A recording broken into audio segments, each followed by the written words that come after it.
All right, so you may notice that when you code in this manner, where you're telling individual directions on everything that happens, you end up with a lot of code that gets kind of cumbersome, right? So, example, this code right here, if I run it, it'll go like this.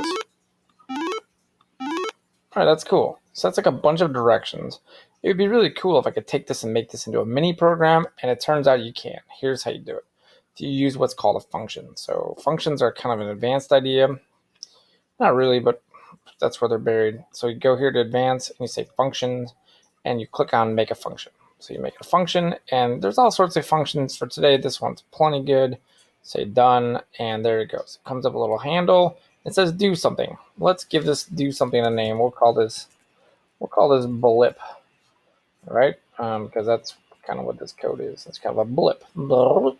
And what I can do is take all this code right here, this whole big old chunk that I know works and it's good. I can stuff it in the function. And then I know that works, so I can go and collapse it, right?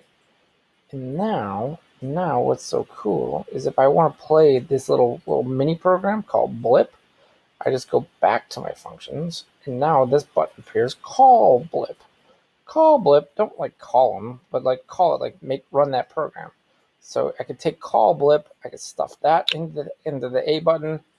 Now, if I hit A, it runs what I say. When I hit A, it calls blip. When it calls blip, it runs all these commands inside of this little mini program.